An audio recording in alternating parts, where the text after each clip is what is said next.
Vamos lá, iniciando o estudo do nosso E a Vida Continua, autoria espiritual de André Luiz, psicografia do Chico. Nós estamos no capítulo número 11, Ernesto Fantini, e esse é o nosso terceiro encontro desse capítulo, né? Nós pegamos o primeiro encontro sobre esse estudo, foi continuando, né, aquele capítulo anterior de Dona Everina Serpa. Fizemos segunda parte estudando alguns temas aqui muito interessantes, que podemos colocar assim como sendo quase que um reflexo das nossas próprias dúvidas, né? E agora a gente vai para o nosso terceiro encontro. Então, o que foi estudado até agora, o Sr. Ernesto Fantini era aquele homem bastante racional e, portanto, né, bastante cheio de dúvidas, inclusive sobre a própria condição de espírito desencarnado, e foi exatamente essas dúvidas que ele trouxe, que trouxe para nós aqui um roteiro muito interessante. Então ele falava primeiro sobre por que não nos lembrarmos de tudo, né, de toda a nossa existência quando chegamos ao mundo espiritual. A orientação foi sobre o nosso condicionamento magnético, né, das condições em que nós reencarnamos, da força da personalidade que nós assumimos quando reencarnados, das influências do meio, da educação que nós recebemos, né, e até mesmo, né, dessa desconexão com a nossa visão do mundo espiritual, para que nós focássemos nessa nova trajetória aqui no nosso mundo terreno. Então foi falado exatamente sobre isso, que embora nós não nos lembrássemos das ideias, né, da nossa condição espiritual, o livre-arbítrio permanecia vivo e intocado, aqui como foi colocado para ele, exatamente para que através do livre-arbítrio nós então nos direcionássemos, né, para o aprendizado que aqui o mundo físico oferece. Depois é trazido para nós também aqui, bom dia Marion, é trazido para nós aqui também sobre a personalidade que ele assumia no plano espiritual. O senhor quer explicar que nesta cidade sou ainda Ernesto Fantini, a personalidade humana com que me foi imposto a existência que deixei? A resposta sim, né, que nós mantemos a nossa personalidade vivendo naquela fase entre espiritualidade superior e o estágio físico. Então nós retornamos ao mundo espiritual com o pensamento condicionado dessa nossa última existência, dada a condição evolutiva em que nós estamos, muito mais ligados ao mundo físico do que ao mundo espiritual. Então é muito natural que nós guardemos as mesmas lembranças, parentescos, experiências vividas no mundo físico, e, portanto, retornando ao plano espiritual, nós mantemos ainda essas mesmas ideias. E quanto mais o espírito se encontra ainda preso a essa personalidade terrena, maiores são as dificuldades para que ele possa se desenvolver no plano espiritual. Tanto é assim que não é apenas você se lembrar de quem você era, mas se lembrar do que você fez. E esse detalhe daquilo que você fez, aquilo que fica registrado no seu currículo espiritual ou no seu currículo consciencial, é que vai, nesses espíritos, nessa faixa evolutiva, trazer ali a maior ou menor angústia. Porque o espírito desencarna levando consigo ali os seus erros, os seus crimes, suas culpas, seus medos, né? Porque são exatamente ali os elementos que mais pesam na consciência do espírito nessa faixa evolutiva em que nós nos encontramos. Bom dia, Andréia, bom dia, Mami. Então, é colocado para nós aqui, então, que nós levamos para o mundo espiritual essa condição, dizendo aqui para nós, né, que quedar-nos-emos entre a espiritualidade superior e o estágio físico, operando no aperfeiçoamento pessoal da internação no berço à libertação para a vida espiritual e regressando da liberdade da vida espiritual à nova segregação no berço. Então mostra exatamente isso, né? Todos nós, né, temos som, pessoal, me dá um ok, por favor.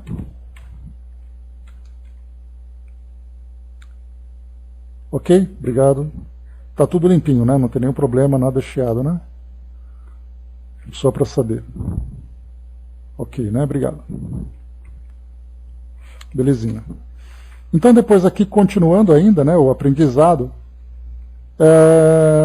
aqui somos então examinados pelo que fomos nas ações praticadas no tempo de retaguarda mais próximo de nós, né? Então aquilo que fica registrado na nossa existência mais próxima.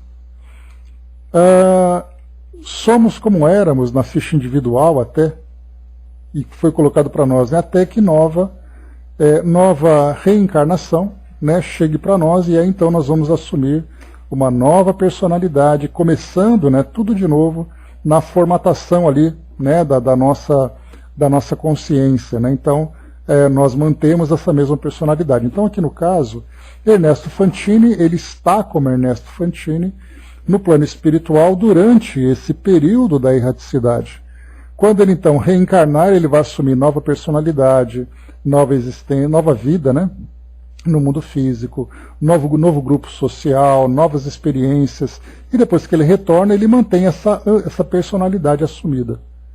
Porque para nós, assim, é inevitável que seja dessa forma, né, até que nós então nos desprendamos da necessidade de uma reencarnação nessa condição de provas e expiações, que aí então o espírito tem ali uma consciência maior de quem ele é e qual é a sua posição no plano espiritual. Mas aí a gente vai entrar numa esfera que vai além aqui da nossa alçada, né? Porque o que nos interessa é aquilo que diz respeito à nossa condição atual. Aquilo que vai além, aí nós vamos entrar então em estudos que vamos dizer assim, que seriam de um nível maior, né? Que nós não temos informações para isso. Porque a gente lembra que toda a interação que o plano espiritual tem conosco aqui no plano físico é exatamente para nos instruir sobre a nossa realidade espiritual. Então não adianta a gente querer compreender aqueles espíritos que estão mais avançados, sendo que nós não compreendemos ainda nem a nossa própria condição. Depois aqui entra um outro ponto importante, que a gente acabou até passando de uma forma meio rápida. Bom dia, abraço. Somos quais éramos em tudo, até mesmo na sinalização morfológica, ou seja, até mesmo nas características físicas. E aqui foi colocado algo interessante. A resposta, não tanto. Quaisquer sinais morfológicos se modificam na pauta das ordenações mentais. Então, conforme a gente vai reencarnando, até mesmo aquele tema, né, que hoje surge como proposta de estudo, né, o modelo organizador biológico, que parte do perispírito, mas o perispírito ele sofre a influência da mente do indivíduo, nós podemos perceber que muitas características físicas que nós trazemos hoje fazem parte do nosso condicionamento mental. Então eu fixo tanto a minha mente naquelas características que eu sou capaz até de interferir no modelo que me é planejado. Mas ele coloca, isso acontece habitualmente na própria terra dos homens, quando a ciência, sem maiores dificuldades, modifica os implementos da máquina genética da criatura de acordo com os impulsos psicológicos que a criatura apresente, harmonizando o binômio corpo-alma. Então, essa harmonização do binômio corpo e alma significa que o corpo vai refletir aquilo que o espírito, a forma como o espírito se apresenta.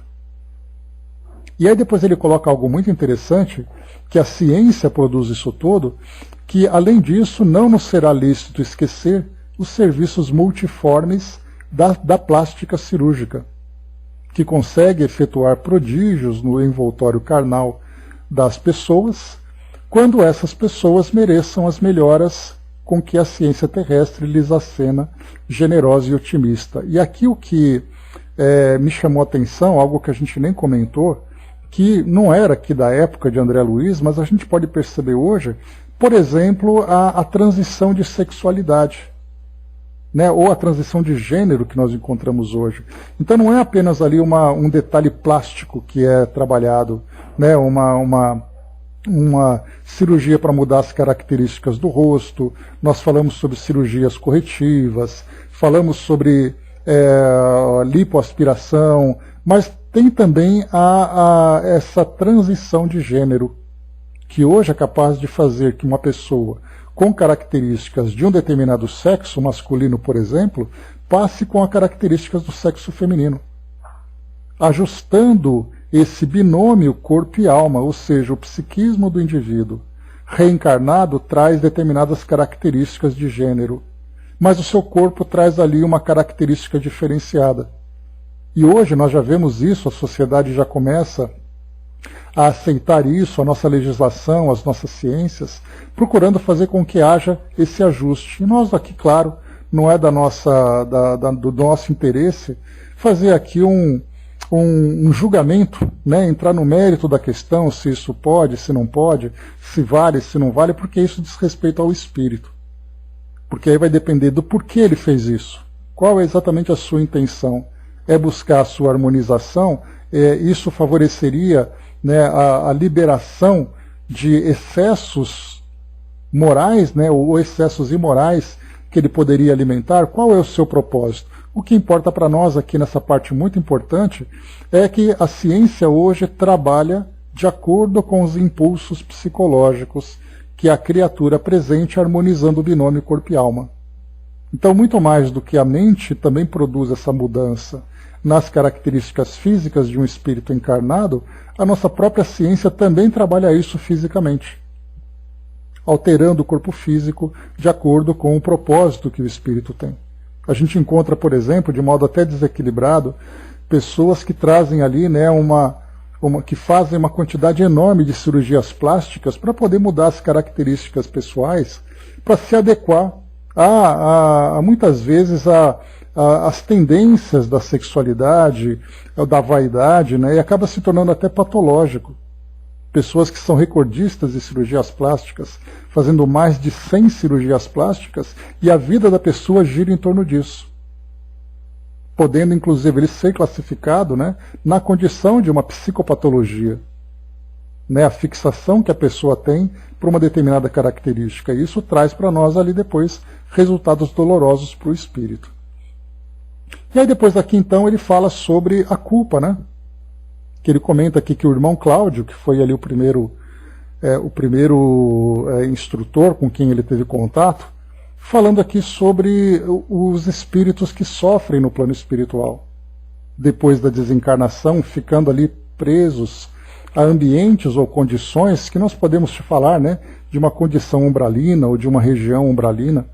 E aí então ele fala, por que esses espíritos que se mostram muito cultos trazem esses relatos? Porque o senhor Ernesto Fantini, ele era um pesquisador também, ele queria conhecer o mundo espiritual através de mensagens, através de psicografias e tudo, né? Então ele encontrava alguns espíritos em livros, em mensagens, que relatavam um grande sofrimento no plano espiritual, mas que quando encarnados eram espíritos bastante cultos. E por que isso aconteceu com eles? E com ele, Ernesto Fantini, apesar de ser um espírito que trazia também ali as suas culpas, os seus dramas, ele não passou por isso sendo resgatado nessa colônia, nesse hospital. E aí então foi colocado que, na verdade, não é o lugar, mas é a condição do estado psíquico do espírito. E aí ele colocou assim para nós, né, para a gente acelerar um pouquinho aqui, muitos de nós, os desencarnados, suportamos tempos difíceis, em paisagens determinadas que nos refletem as próprias perturbações íntimas. E aí, inclusive, nós tivemos, né, no nosso encontro passado, na quarta-feira, a participação de amigos do plano espiritual que traziam para nós essas explicações, falando sobre o estado mental, sobre aquilo que nós exteriorizamos, né, da nossa condição psíquica, da realidade que nós criamos à nossa volta, da afinidade entre ideias de espíritos na mesma condição de sofrimento e tudo mais, né? E aí que ele colocou assim, somos por agora consciências endividadas ou expoentes de evolução deficitária ante a vida maior, carregando o poder de podar os nossos defeitos em trabalho digno e incessante. Enquanto estejamos em desequilíbrio após a desencarnação, desequilíbrio que é sempre agravado pela nossa inconformidade ou rebeldia, orgulho ou desespero, ameaçando a segurança dos outros, permaneceremos compreensivelmente internados ou segregados em faixas do espaço, juntos de quantos evidenciem perturbações e conflitos semelhantes aos nossos, à maneira de doentes mentais, afastados do convívio doméstico para tratamento justo. Então, os relatos dos espíritos trazem para nós uma visão dessa faixa vibratória do plano espiritual, que para nós ainda é um tanto difícil de perceber, porque nós não temos nada parecido aqui no mundo físico, né? Tanto é assim que nós até acabamos materializando, né, esses relatos que eles trazem, imaginando que existe uma geografia no plano espiritual, um local onde o espírito é levado, conduzido e preso, sendo que na verdade nós falamos de forças mentais que ainda compreendemos muito pouco. E depois aqui continuando então, agora entrando no nosso estudo propriamente dito, então as ideias do castigo de Deus, aí responde o instrutor, razoável que as abracemos, até que aprendamos que a divina providência nos governa através de leis sábias e imparciais. Então ele colocou aqui para nós, né, nesse início, que é normal que nós aceitemos a ideia do castigo de Deus. É normal até que entendamos como funcionam essas leis.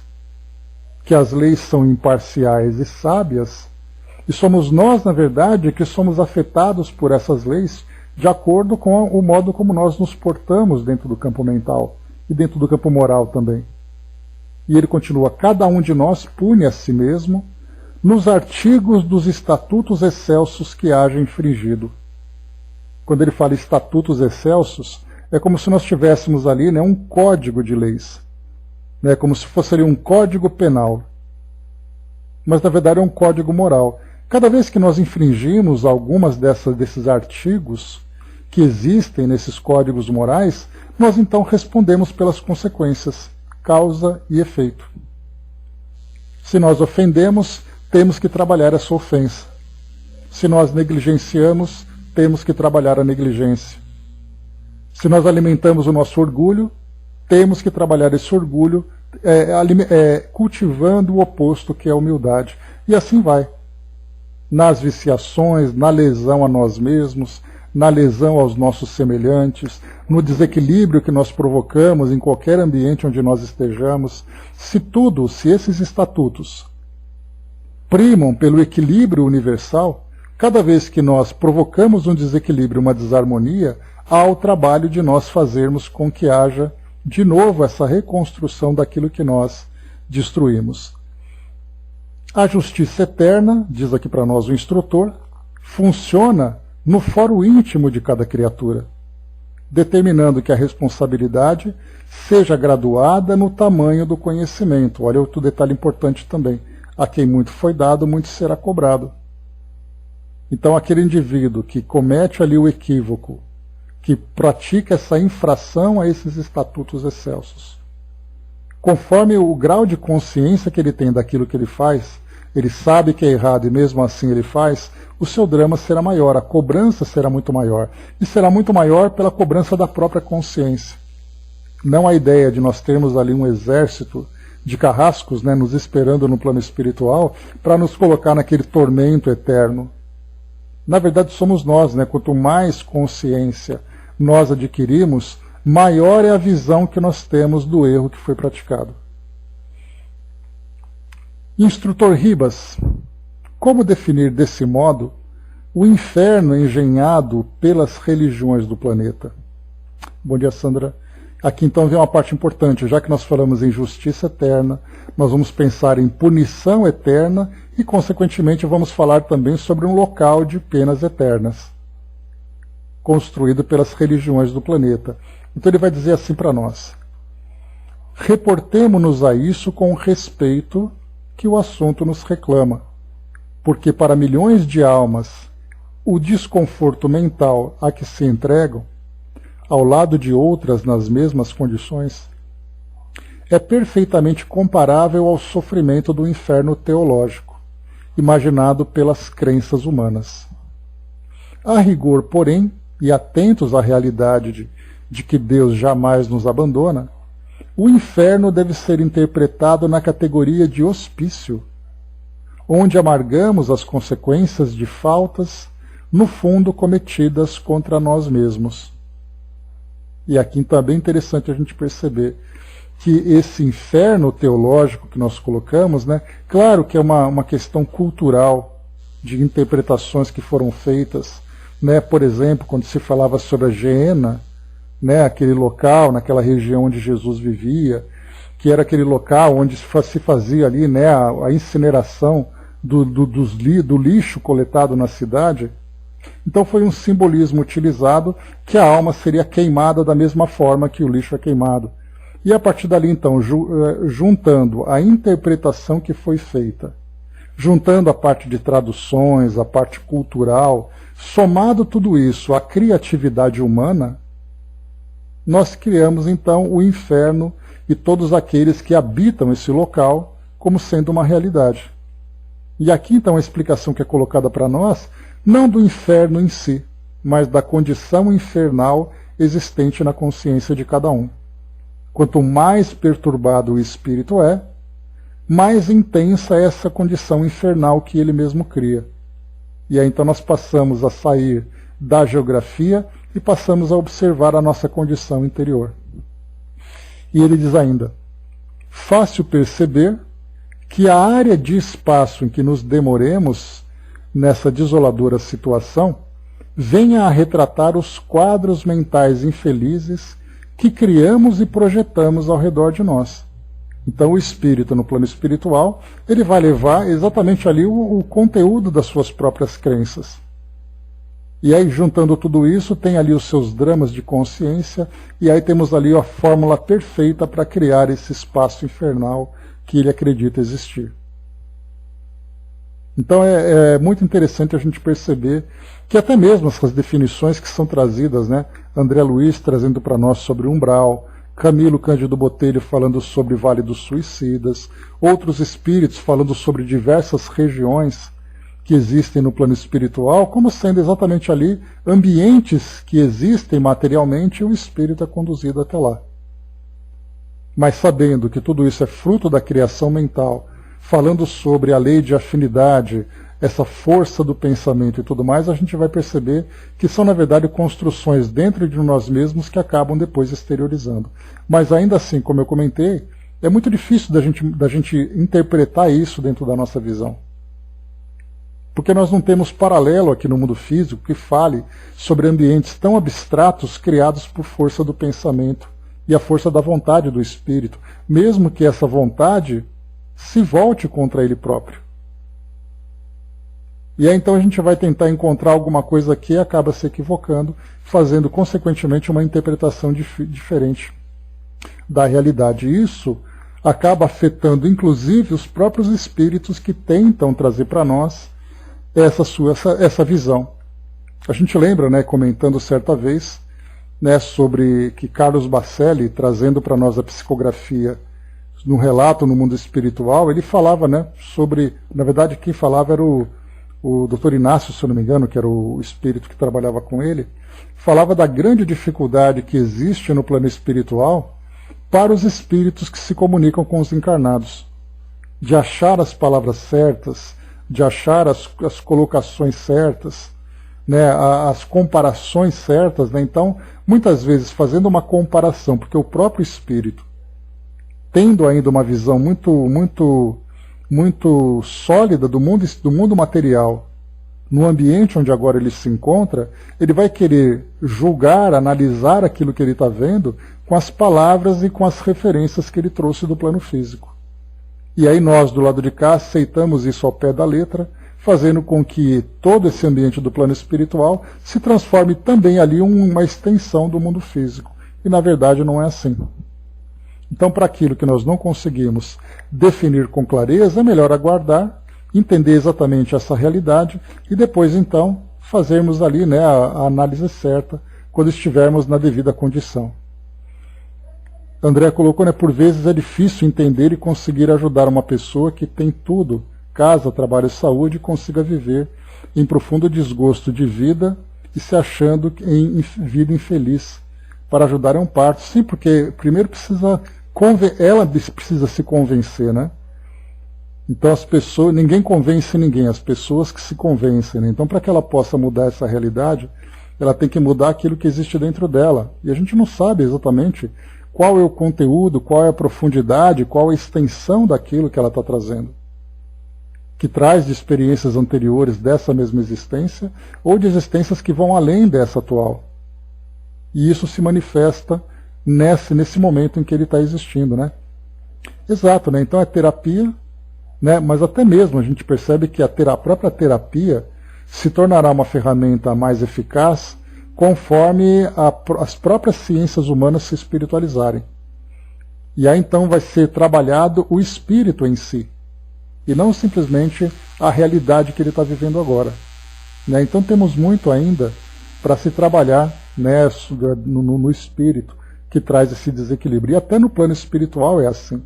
A gente sempre comenta, né, da legião de espíritos, terapeutas e psicólogos que existem no plano espiritual para trabalhar junto a esses desencarnados.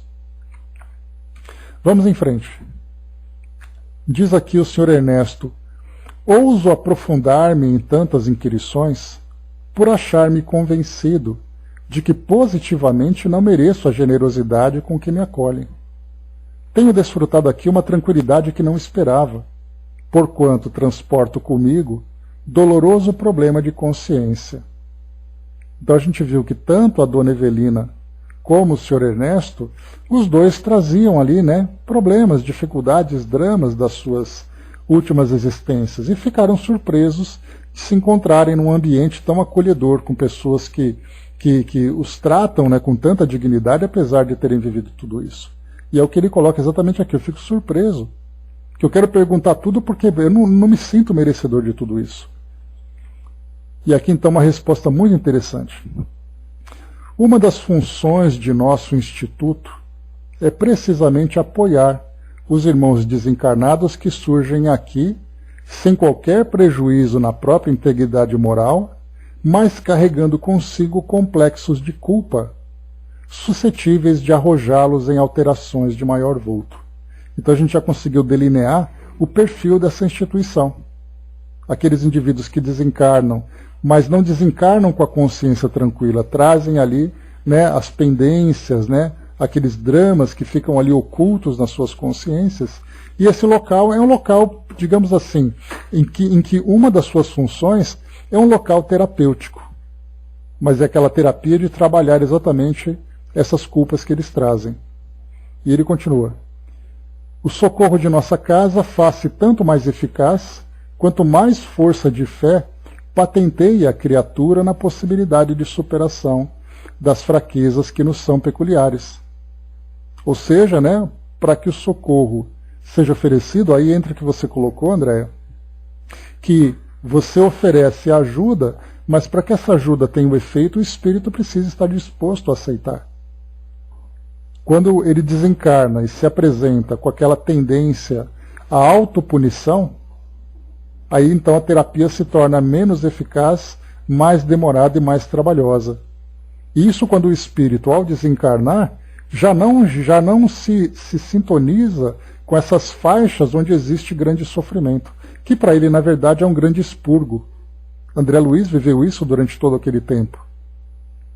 Foi sofrendo, sofrendo, sofrendo, e ao mesmo tempo esgotando todas aquelas energias negativas, né, que acabou fazendo com que ele se vinculasse àquela faixa até o momento em que ele esteve em condição de ser resgatado.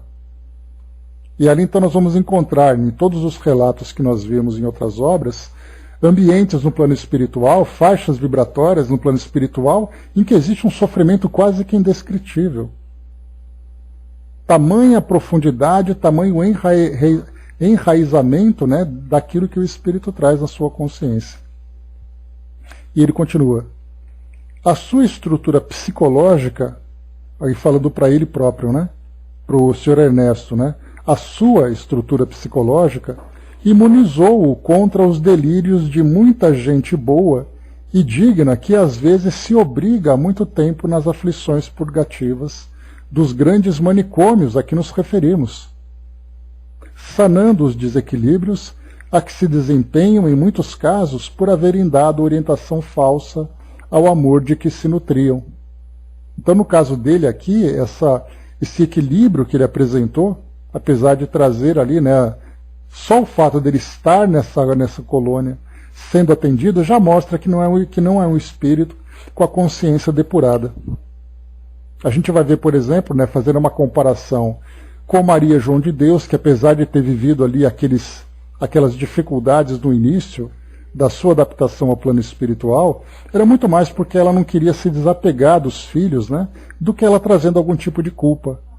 Ou mesmo o Frederico Figner, irmão Jacó, também desencarnando, chegando no plano espiritual como um espírito com a consciência liberta, mas ainda trazendo ali alguns vícios, né, de comportamento, de pensamentos do plano físico, mas sem que a sua consciência trouxesse qualquer tipo de peso. Por isso é colocado para nós aqui então que esses manicômios, como ele chamou aqui, que são exatamente essas faixas que acolhem esses espíritos em grande desequilíbrio,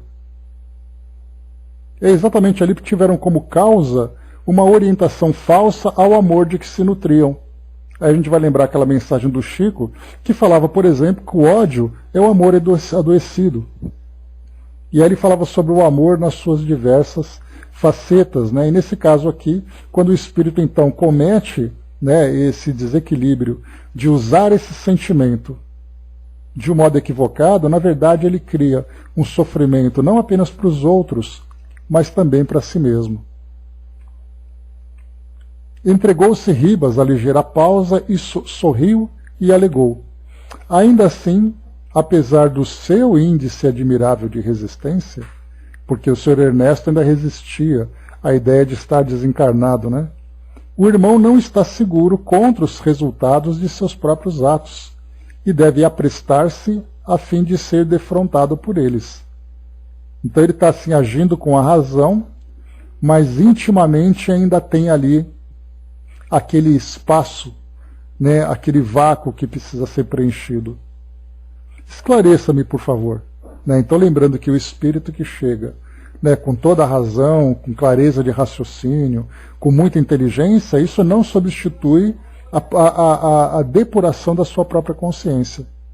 E o Sr. Ernesto, como foi colocado, ele tem ali então aquela razão muito clara, muito lógica, mas ele ainda traz coisas ali que precisam ser trabalhadas, que foram exatamente ali os motivos que fizeram com que ele fosse parar nessa colônia. Esclareça-me, por favor. Queremos dizer que você necessita revestir-se de calma para comparecer diante daqueles que deixou no mundo, de modo a compreender-se e compreendê-los. Na esfera física, muitas vezes, ouvimos a afirmativa de que é preciso coragem para ver os mortos e ouvi-los. A situação aqui não é diferente em relação aos chamados vivos. De maneira geral, todos nós, imediatamente depois da desencarnação, somos levados a cursos preparatórios de entendimento para ganhar o ânimo indispensável a fim de rever os vivos e escutá-los de novo, sem danos para eles e para nós. Aqui então já entra uma parte que já acabou a brincadeira. Agora vamos começar a falar de coisa séria. Ou seja, né, aqui está tudo muito bom, você está sendo assistido, respondo todas as suas questões, mas você está preparado para poder agora olhar para o seu passado e resolver a sua própria história? E na resolução da sua própria história, ele fez aquela comparação que nós, aqui do mundo físico, muitas vezes temos medo de falar com aqueles que desencarnaram, que de alguma forma nós temos ali alguma pendência. Se aquela pessoa que morreu viesse falar comigo, me cobrar aquilo que eu deixei de fazer, me cobrar os meus erros, porque eu sou um espírito em débito com ela, ele diz que no plano espiritual não é diferente. Nós que desencarnamos, né, porque dá a impressão de que o espírito, quando ele desencarna, está tudo em ordem, está tudo jóia. Ele não precisa mais se preocupar com as coisas que ele deixou. Só que aquele que partiu também tem que olhar para trás e resolver as pendências, e essas pendências serão resolvidas mesmo com aqueles que ficaram no plano físico. Ou seja, a ideia da barreira da morte não faz com que o espírito esteja isento dos débitos que ele deixou, e nem aquele que ficou encarnado, se separando de um desencarnado, de alguém que morreu, fica também isento. Porque essa conexão que existe entre todos nós, essa conexão transcende a barreira física. Então, estando morto ou estando vivo, no plano físico ou plano espiritual, as consciências ainda estão conectadas. Então, por isso é colocado para nós aqui que há necessidade como foi colocado aqui, somos levados a cursos preparatórios de entendimento. Então o espírito pode se distrair, ele pode, como a gente sempre pensa, né, de fazer cursos, fazer trabalhos, conhecer o universo e tudo mais, mas aquela nota, né, aquela fatura, ainda estará aberta esperando a nossa resolução. E isso vai diz respeito a nós conosco mesmo, ou a nós com aqueles com quem nós estabelecemos essa dívida. E foi aqui agora que começa a sair dessa curiosidade que Ernesto tinha, para começar agora, vamos dizer assim, a tocar na ferida. Os olhos de Ernesto fizeram-se esbugalhados nas órbitas ao assinalar aquelas advertências. Lágrimas grossas deslizaram-lhe na face, enquanto que, como se sofresse a pressão de molas invisíveis, constrangendo-o a lançar para fora de si as ideias de culpa, que remoía nos recessos da alma, ajoelhou-se à frente do benfeitor, qual criança atemorizada, e gritou: Instrutor, segundo creio, meu delito é um só. Entretanto, é suficiente para criar muitos infernos em meu espírito. Matei um amigo há mais de 20 anos e nunca mais tive paz. Sabia-o no encalço de minha esposa com intenções menos dignas, a espreitar-lhe os passos e atitudes. Via-o sondar minha casa em minha ausência. Algumas vezes registrei frases inconvenientes da parte dele para com aquela que me partilhava o nome. Um dia tive a impressão de surpreender nos olhos da companheira certa inclinação afetiva para com o inimigo de minha tranquilidade. E muito antes que minhas suposições se confirmassem, aproveitei o momento que se figurou oportuno e alvejei-o durante uma caçada a codornas. Atirei para acertar, e satisfeito com meu intento, ocultei-me na folhagem até que o outro companheiro, pois éramos 3 homens no entretenimento, deu alarme ao esbarrar com o cadáver. A vítima, porém, caíra ao solo em condições tais que a versão de um acidente assenhorou a convicção de todos os circunstantes. Aterrado perante o meu crime, qual me achava, aceitei, aliviado, a falsa interpretação. Jamais, no entanto, recuperei o sossego íntimo. Ele, o homem que eliminei, era casado tanto quanto eu mesmo, e não mais tive coragem de procurar-lhe a família, que para logo abandonou a região do terrível acontecido, sequiosa de esquecimento. Esse esquecimento, contudo, não veio para mim. A morte que provoquei, como que me trouxe o temido desafeto para dentro de casa. Desde a ocorrência dolorosa passei a sentir-lhe a presença no lar, a feição de sombra invariável que me ironiza e me insulta sem que os outros percebam. Em meu círculo doméstico, reconheço-me algemado a ele, como se o infeliz estivesse mais vivo e mais forte a cada dia. Rara a noite em que não lutava contra ele em sonho, antes da cirurgia que motivou minha vinda para cá. Então acordava como se houvéssemos travado um duelo mortal, para continuar a vê-lo com os olhos da imaginação, compartilhando minha vida cotidiana. Ó instrutor Ribas, diga-me por Deus se há remédio para mim. Esperava encontrar, depois da morte, um lugar de punição, onde as potências infernais cobrassem de mim a falta que ocultei à justiça da terra. Entretanto, estou usufruindo uma proteção exterior que me agrava o tormento íntimo.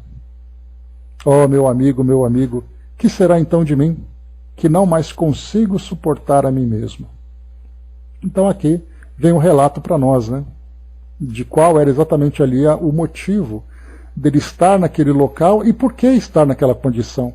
E para ele acabou sendo pior, né, porque quanto mais proteção e mais conforto ele aparentemente tinha, mais ele se sentia culpado por ocultar aquele drama, fazendo com que ele então explodisse naquela declaração, falando ali sobre os seus segredos mais íntimos para aquele instrutor.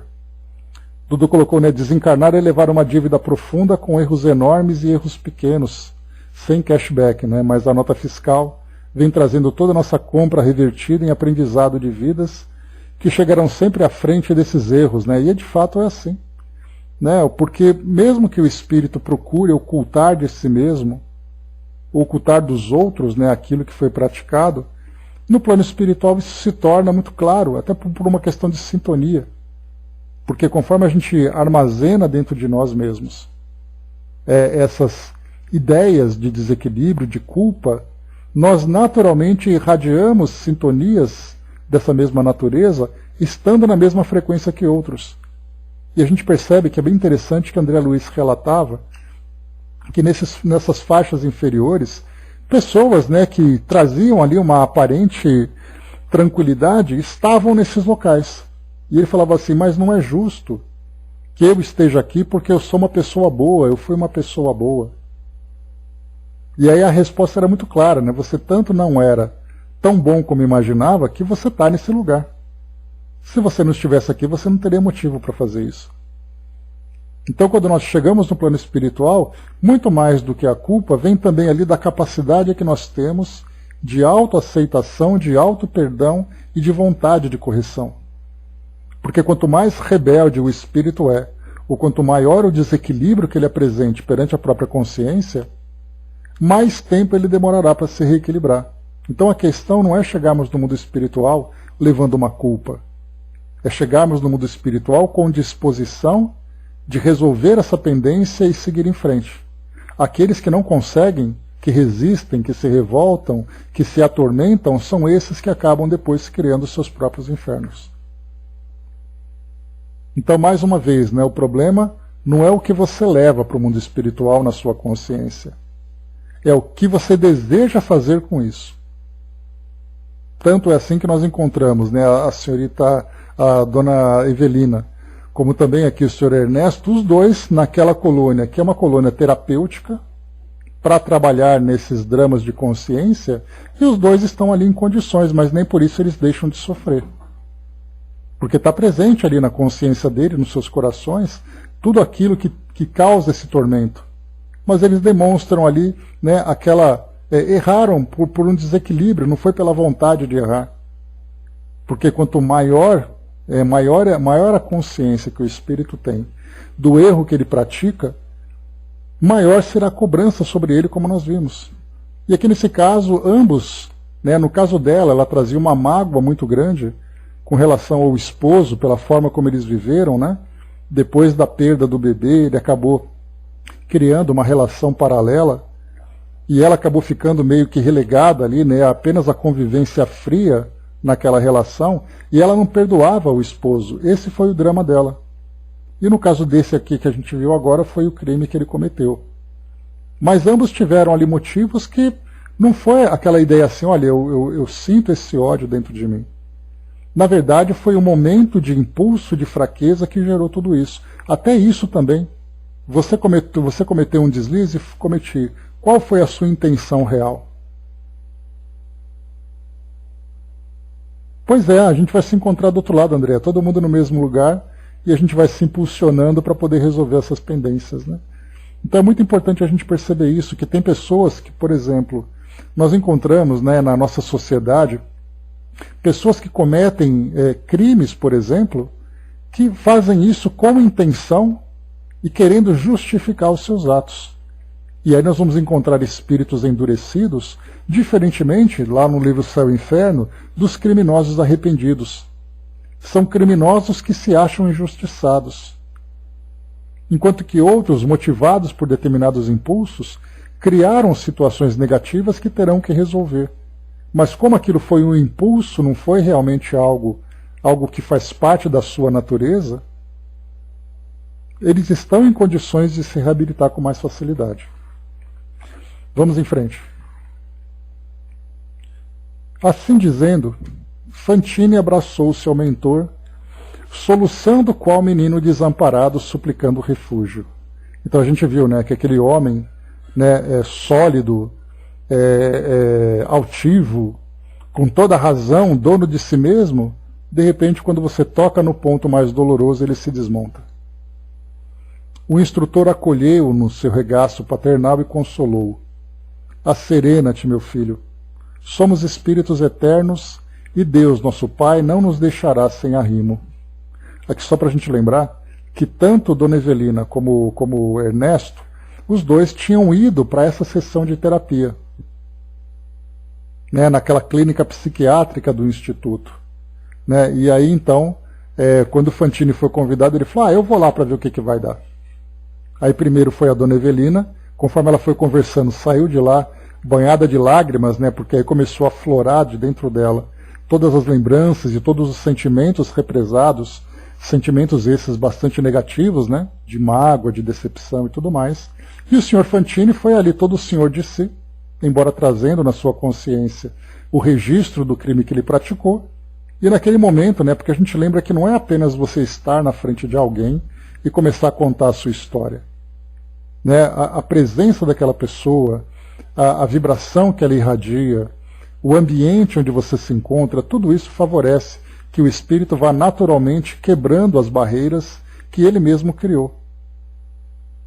Porque ele guarda dentro da sua consciência a sua história, mas ele mostra ali, né, uma altivez como se não tivesse nada, nenhuma pendência. Mas, mais uma vez, só o fato dele estar ali já mostrava que ele tinha ali pendências para resolver. Os olhos de Ribas mostravam lágrimas que não chegavam a cair. Dir-se-ia que ele, lembra que Ribas aqui é o instrutor, né? Dir-se-ia que ele, o competente orientador, conhecia por si semelhante martírio na consciência, porque longe de repreender, afagou-lhe a cabeça fatigada que se abrigara sobre os joelhos e rematou simplesmente: a justiça de Deus não vem sem apoio na misericórdia. Confiemos. Então aqui o próprio irmão Ribas, trabalhando nesse local, também tinha a sua história. E nós já vimos isso, né, em outras passagens de André Luiz, em que diretores de instituição, instrutores, orientadores, quando começavam então a aprofundar a sua própria história, encontravam ali também, né, a sua necessidade de reajuste com o passado perante as leis divinas, né, embora se mostrassem agora mais conscientes para realizar esse trabalho. E sem maior delonga, o amigo espiritual ergueu-se sensibilizado e apagou o aparelho de serviço e encerrou a sessão. Então aqui tanto que nós vamos observar, tanto para a Dona Evelina Serpa como aqui para o Sr. Ernesto Fantini, no momento em que eles quebraram essa barreira, né, de contenção das lembranças e dos sentimentos, a sessão foi encerrada. Porque aí, como nós vimos, né, sendo uma clínica psiquiátrica, essa terapia que eles desenvolveriam seria uma terapia longa. Primeiro, compreendendo, né, a necessidade do auto-perdão, do reconhecimento dos equívocos, do entendimento da própria lei divina, né, que tem esse objetivo de fazer com que o indivíduo aprenda com os seus próprios erros e não seja punido pelos erros que cometeu. Porque a ideia da punição está muito enraizada em nós, principalmente por causa dos dogmas que nós temos, né? A ideia, né, do céu para aqueles que são bons e para o inferno para aqueles que são maus.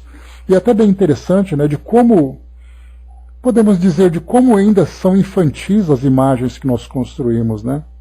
Porque quando nós falamos aqui que nós vivemos nesse mundo, que somos merecedores de viver num paraíso, onde viveremos ali a contemplação eterna das faces de Deus, quem de nós aqui nesse mundo, um mundo como o nosso, onde as nossas virtudes se manifestam ainda de um modo tão tímido, podemos acreditar que essa pequena manifestação de virtude seria o suficiente para nos colocar num estágio de contemplação eterna, de felicidade eterna.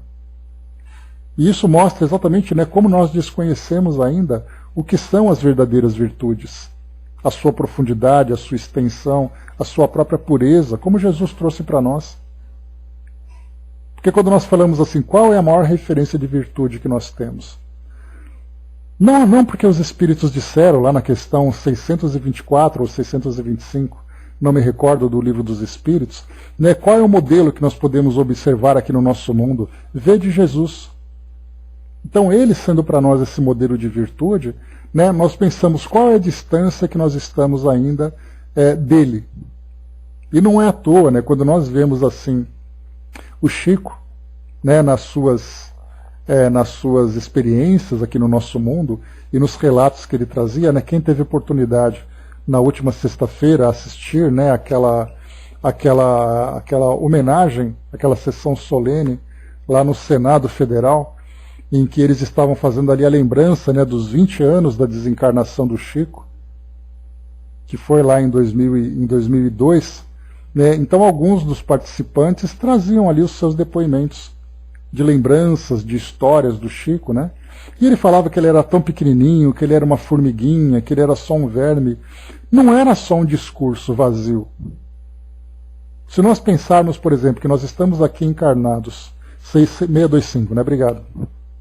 Se pensarmos que nós estamos aqui encarnados, vivendo, né, essas virtudes tão pequenas, e o Chico sendo um espírito que, tendo ali na sua mediunidade, né, tão ostensiva, ele via os espíritos realmente virtuosos, como é que ele poderia se colocar como alguém com virtudes, né, iguais a esses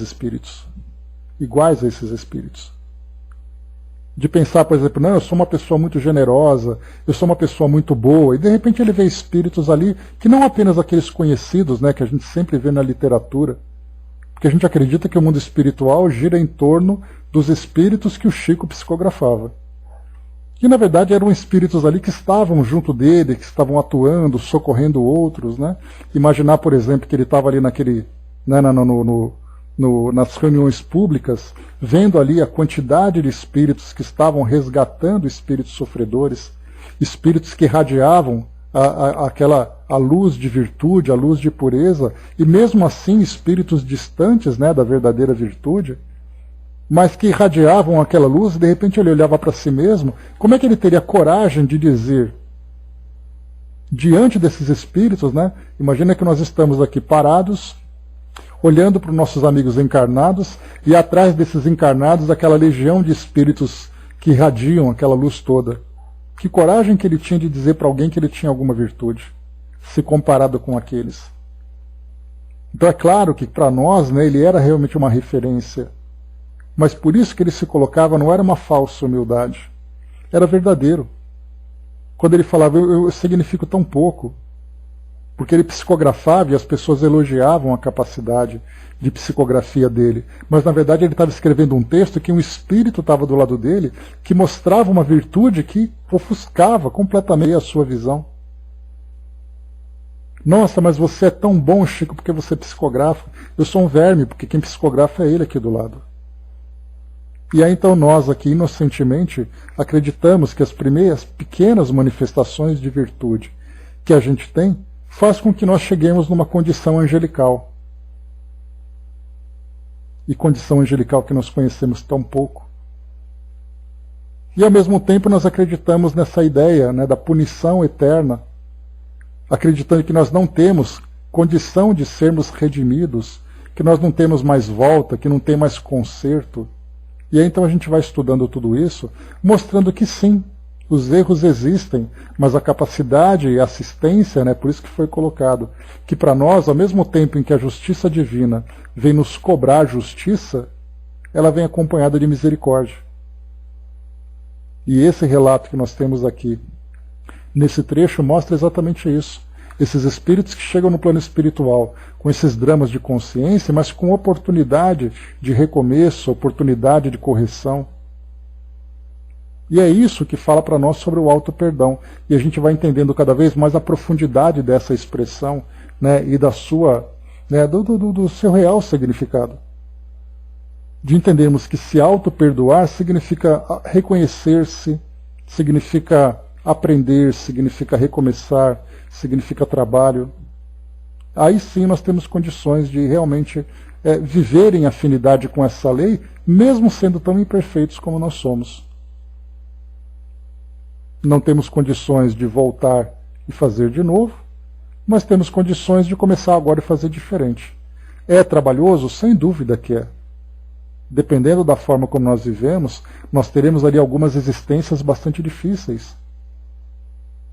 Mas difíceis nas condições, mas não na forma como nós vamos vivê-la.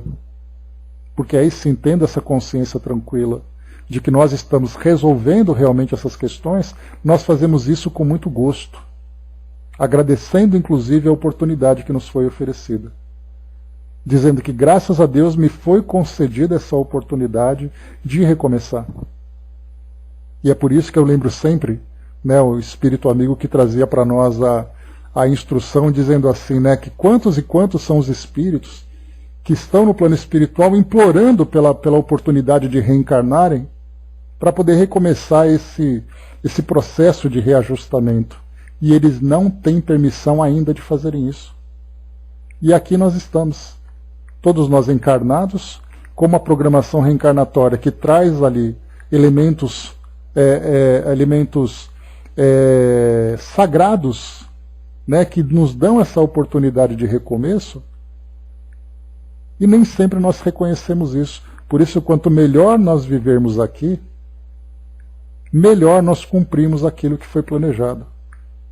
E aqui a gente vê então espíritos no plano espiritual começando a ter essa consciência, para que eles possam depois então voltarem para cá com uma nova programação e fazerem de um modo diferente para se ajustarem diante dos equívocos que eles praticaram. Dudu colocou, né, muitas das vezes, né, se tem um teste pessoal de vaidade, orgulho, mas com nossa mediunidade é muito... Deixa eu ver aqui. Só um instantinho, que está subindo uma janela para mim aqui. É muito difícil carregar esse dom e ouvir por vezes coisas sobre esse trabalho do plano espiritual que nos foi dado para aprendizado, né? Sim. Tudo isso, né? Essa questão da mediunidade é assim principalmente, né? Mas para nós que estamos, por exemplo, né, dentro da própria doutrina, independente da tarefa que nós fazemos, só de estudarmos a doutrina já é para nós motivo de vaidade. Tanto é assim que muitas vezes a gente acha que ser espírita é ser um ser superior àqueles de outras religiões. Porque o espiritismo para nós é esclarecedor. Pelo contrário, a gente vai olhar assim, olha, já que você sabe que o que é o espiritismo, você tem maior responsabilidade de não fazer aquilo que você, né, de você cometer os seus deslizes. E não motivo de vaidade, você tem que ter motivo de vergonha. Porque agora você sabe e mesmo assim continua vivendo de um modo equivocado, né? Então, para nós é um peso de responsabilidade, mas também pode se reverter como um grande benefício, porque nós temos essa consciência e procuramos da melhor forma possível, lembrando sempre, né, que o verdadeiro espírita é aquele que se esforça, né? Então esse esforço será recompensado, mesmo que nem sempre seja bem cumprido diante das nossas fraquezas, né? Sabe-se do que é melhor, né? E o médium ainda erra, todos erramos, né? Então essa é a parte importante dessa conscientização que a gente tem agora. Mas é isso, meus amigos. Fechando por aqui então o nosso trabalho, a gente concluiu com Ernesto Fantini aqui, né, o capítulo número 11, e o 12 agora, Julgamento e Amor, que já começa assim. Transcorridas algumas semanas, Ernesto e Evelina achavam-se menos bisonhos no ambiente, né? Então já estavam ali familiarizados e a gente vai começar aqui algumas semanas depois. Então, esse aqui é o nosso tema para o próximo encontro. Andréa colocou, sabemos e continuamos errando, né? Mas em algum momento futuro vamos acertar. Né? A questão não é o erro, Andréa, é o que motiva o erro. Né? O que te motiva o erro? É o desejo de querer fazer errado?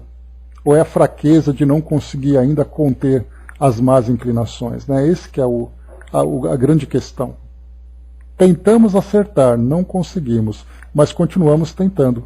Né? Desconhecimento, fraqueza, tendência, né? Porque o que a gente conhece da doutrina é tão pouco ainda. A gente acha que já está ali formado, versado, né, em todas as leis divinas. Na verdade, não. Tudo. Influência, meio, fraqueza, desconhecimento, enfim. Temos de tudo, né? A Angelina trouxe para nós aqui, né? Obrigado pela participação. No aqui, no acolá, o espírito precisa aprender a amar, para suas faltas reparar. Tudo depende do ser descobrir quais são os valores que estão a colocar na sua mala. Valores que